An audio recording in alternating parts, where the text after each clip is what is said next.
Welcome back to Fox Explainer. Today I am going to show you an American prison thriller movie from 1979 called Escape from Alcatraz. Spoilers ahead. Don't forget to subscribe to my channel for more content like this. Watch out and take care. The story takes place in 1960. As it rains in San Francisco, Frank Morris is helped onto a boat that will take him to where he will live for the next few years. As he is brought into Alcatraz prison, a light shines on the path. From the rain, Frank and some guards come in. When a doctor walks in, he tells Frank to take off his clothes so he can look at him. Then, Frank is led through the jail and put in his cell. The guard makes him feel welcome on Alcatraz. The guards walk around the cell block the next morning. After the cells are checked, the doors are opened and the prisoners go to the dining hall. A man named English tells Frank to put his shirt on straight. Breakfast is served to the prisoners, and Frank sits down at a table. He wants to know why they only have spoons to eat with and not forks. As he looks across the hall, a man named Wolf stares at him and eats his pasta in a suggestive way. Frank loses his appetite, so he gives his pasta to the old man sitting next to him. His name is Litmus. The old man takes it and gives some of it to a mouse sitting on his knee. Wolf is still staring and burning a match when Frank looks over. Later, someone opens Frank's door and takes him to see the warden. He is told that people go to prison if they don't follow the rules of society. But if he doesn't follow the rules, he will be sent to Alcatraz. The inmates can only have 2 visitors per month. When asked who he wants, he says he can't think of anyone. The warden knows that the prisoner has gotten out of jail before, but no one has ever gotten out of Alcatraz and no one ever will. As Frank walks out, the warden cuts his nails and looks at his file, which says that Frank has a high IQ. Back in his cell, Frank looks through a Bible before taking a shower with the other prisoners. Litmus is bathing his mouse. Wolf approaches and washes next to Frank. Frank tells him that he has been transferred from Atlanta. Wolf tries to get friendly with Frank, but Frank responds by punching him in the stomach and feeding him a bar of soap. Later, Frank is sent to the library to work with English. English tells him to take a book cart to the cells. English explains that the inmates are not allowed in here. He tells Frank that 10 years ago, he was attacked by 2 men with knives and he managed to kill them. They were white, so he received 2 99-year sentences. Frank leaves with the book cart to D Block. As he walks down past the cells, the guard prevents him from going any further. He tells him that there are no lights in the cells down here. In the yard outside, an old man named Doc is painting a self-portrait. Frank asks him about the chrysanthemum flower he painted on his jacket, and he says that it represents something inside that they can't lock up. He tells Frank that because he hurt Wolf, he will now get hurt.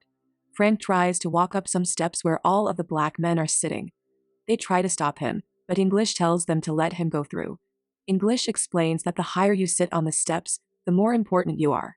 Frank tries to leave, and English asks him if he didn't sit with him on the top step because he is scared or because he hates black men. Frank sits down and jokes that he hates black men. They talk about how no one has ever escaped from Alcatraz.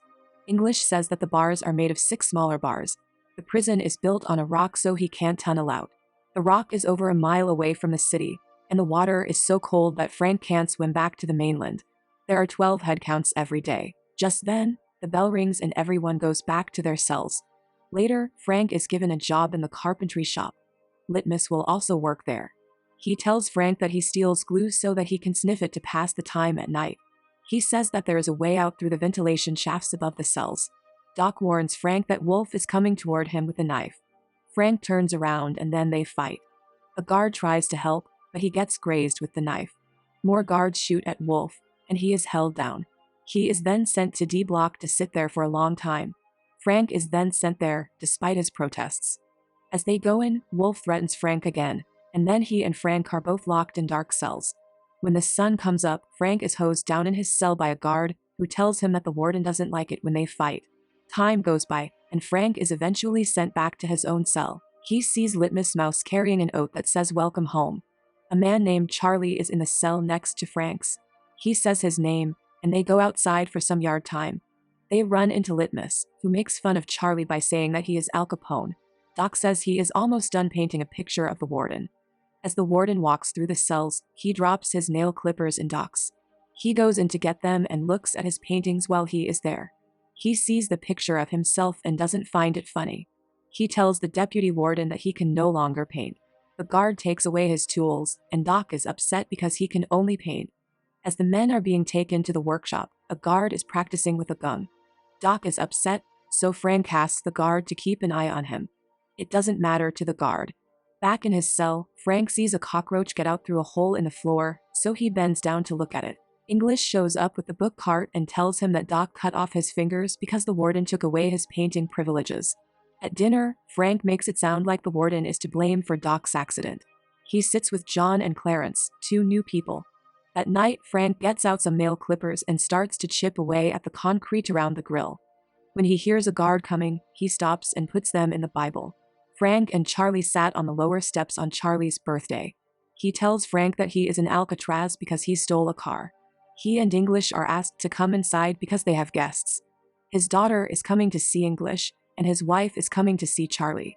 His mother only has a few months left to live, Charlie's wife tells him. Charlie tells Frank later in a cell that if he tries to escape, he wants to go with him. Frank tells everyone at dinner that he might have found a way out. He says that the walls are falling apart because of age, so in time they should be able to get out of the cell block. Getting it done at night will give them more time. Clarence can go to the barber shop and get hairs so that they can make dummies that look real. John works in a clothing store, and he can use raincoats to make a raft and life jackets. Instead of going to San Francisco, they'll go to Angel Island. Charlie watches while Frank digs. He knows it will be hard because the clippers don't have a handle, so he steals a spoon from the dining hall while John distracts the guard. In the cell, he asks English to show him how to weld two pieces of metal together and then asks Litmus for a dime. He uses some simple tools to attach the clipper's blade to the spoon's handle. This makes things easier to do. When a guard walks up, Frank just has time to hide his work. He takes a wedge from the workshop to help get the grill off. It works, and he puts his head through to check. Charlie and the others all do the same job from their cells. They use magazines to make paper mache dummies and covers for the open grills. Charlie orders paint supplies that they use to paint the dummies' heads. One night, Frank does a dry run, and the guard is fooled by the dummy head in his bed. He finds that there are bars above that he can't reach, so the next time he goes, he takes John with him to give him a boost. He sees that there is a sealed shaft behind the bars. Later, he sees a desk fan and arranges to trade his desserts with Litmus for a drill bit and an extension cord from the workshop. He hides the fan in his accordion case and takes it back to the cell. With this equipment, he is able to make a drill to help him get through the shaft. As he tries to get through, a guard almost hears them, but he moves on without finding them. The guys plan to leave Tuesday night. They have a chrysanthemum on the table when they eat. The warden stomps on it, and Litmus has a heart attack because he is so angry. Frank gets down on one knee to help the dead person while the mouse runs away. He gets the flower from the warden. After that, English gives Frank the books he asked for, and the two of them shake hands. English says so long. Later, the warden checks out Frank's cell, but he doesn't find anything. He decides that Frank will change cells early on Tuesday. Wolf gets out of D Block on Monday after being there for 6 months, and he threatens Frank in the dining hall. Frank decides that instead, they should all leave tonight. Wolf walks up to Frank in the yard, but before he can do anything, English steps in and brings Wolf to the steps so they can talk. When the lights go out, the guys start to leave. Charlie tells them that he will join them later, and while the guard makes his rounds, he cries in his bed. The men squeeze through the bars and remove the shaft cover. The noise wakes up a guard, who checks with a searchlight but sees nothing. All 3 men climb onto the roof with the life rafts they have made. The others put on their life vests and climb down the walls. Clarence steers his life jacket, so they take them off so he doesn't do it again before they climb over a fence. Meanwhile, Charlie has followed, but she is too late and can't get to the bars. The guys reach the shore and start to blow up the raft. As the others leave, Charlie realizes he missed his chance. The next morning, the guard tries to wake Frank up by telling him that it's moving day. He suddenly realizes that Frank isn't there and sounds the alarm. English watches on while grinning. A helicopter searches for the people who got away. The warden comes out and talks to a policeman. He thinks that they may have drowned. As they search the island, he sees a chrysanthemum on the shore. Someone shows up to inform the warden that he has received an invitation to travel to Washington. The man speculates that they may have been successful given that they had a head start of 9.5 hours.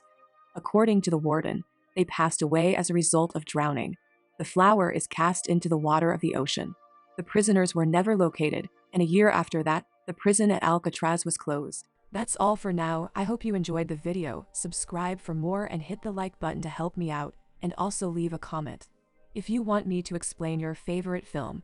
Until next time, take care.